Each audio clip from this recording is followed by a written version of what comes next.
ରାଜନଗରରେ ପାଳିତ ହେଲା ବିଶ୍ୱ ସିକଲ ସେଲ୍ ସଚେତନତା ଦିବସ।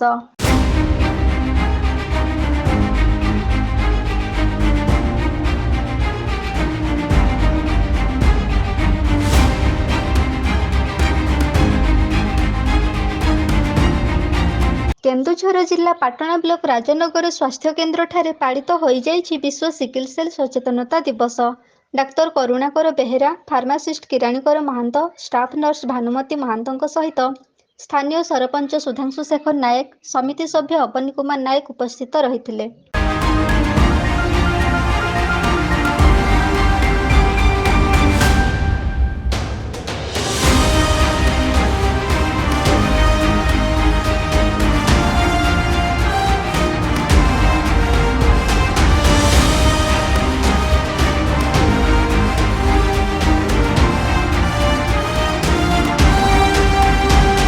ସ୍ୱାସ୍ଥ୍ୟ ହିଁ ସମ୍ପଦର ବାର୍ତ୍ତା ନେଇ ସଚେତନ କାର୍ଯ୍ୟକ୍ରମ ସାରା ବିଶ୍ୱରେ ପାଳିତ ହେଉଥିବା ବେଳେ ରକ୍ତ ନମୁନା ନେଇ ରକ୍ତ ପରୀକ୍ଷା କରି ରୋଗୀ ଚିହ୍ନଟ କରିବା ନିହାତି ଆବଶ୍ୟକ ବୋଲି ସଚେତନ କରାଇଥିଲେ।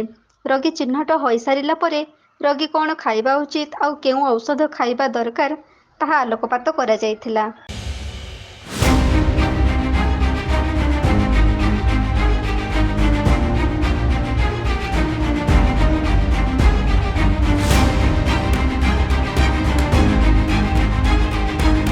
ସିକଲ ସେଲ୍କୁ ନିୟନ୍ତ୍ରଣ କରିବା ପାଇଁ ଆଜି ସାରା ବିଶ୍ୱରେ ଏହି ଦିବସ ପାଳିତ ହେଉଥିବା ବେଳେ ସିକଲ ସେଲ୍ ହେଲେ କ'ଣ ଅସୁବିଧା ହୁଏ ତାହା ଡକ୍ଟର ବେହେରା ପୁଙ୍ଖାନୁପୁଙ୍ଖ ଭାବେ ବୁଝାଇ ଦେଇଥିଲେ। ତେଣୁ ରକ୍ତ ପରୀକ୍ଷା କରି ନିଜ ସ୍ୱାସ୍ଥ୍ୟ ଉପରେ ଯତ୍ନ ନେବା ପାଇଁ ସମସ୍ତଙ୍କୁ ଅନୁରୋଧ କରିଥିଲେ।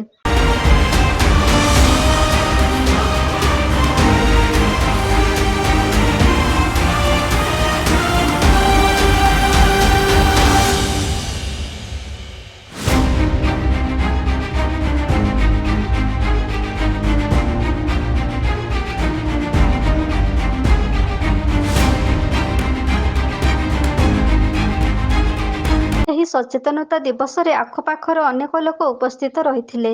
ସଚେତନ ଦିବସରେ ଆଲୋଚନା ହୋଇଥିବା ସିକଲ ସେଲ୍ ପ୍ରତି ଗଭୀର ଦୃଷ୍ଟି ଦେଇ ନିଜେ ସଜାଗ ରହିବା ସହିତ ଅନ୍ୟକୁ ସଚେତନ କରାଇବା ପାଇଁ ନିଷ୍ପତ୍ତି ନେଇଥିଲେ।